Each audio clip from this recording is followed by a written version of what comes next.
So we're at Birkenau, which is part of the Auschwitz complex, and it's really overwhelming. About 900,000 of the prisoners who died at Auschwitz, they were received at the Auschwitz complex.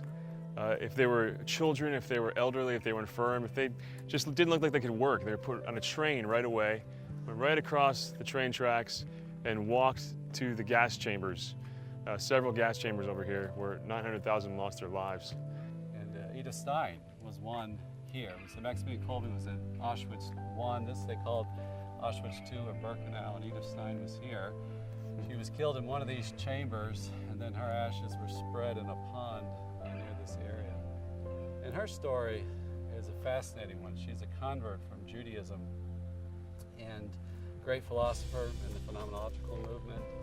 And she was witnessed to by one of her fellow philosophers. And Edith Stein wrote that it was one of her encounters with the power of the cross, that those who patiently bear the cross, there's a power in that to sustain us. And certainly that would be a theme of her life. She was so devoted to truth, too. Her conversion happened from atheism after she read the autobiography of St. Theresa of Avila. She said, this is truth, right? And she just made a decision and never went back on it.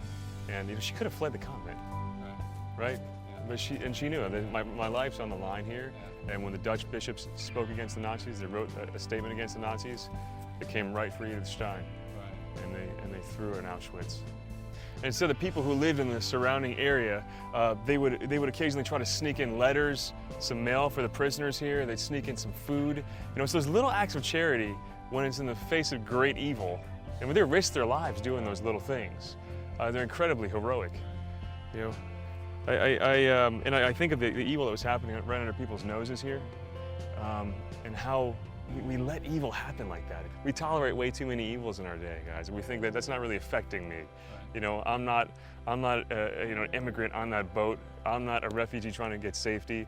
I'm not a child about to be aborted. We let all these things happen right under our noses without saying anything about it. I mean, that's why all the evils of the world happen, not just because there's dictators, but because there's a lot of permissive people standing aside. You know, and so those little acts like sneaking bread over a fence, I think that pushes back the tides of evil.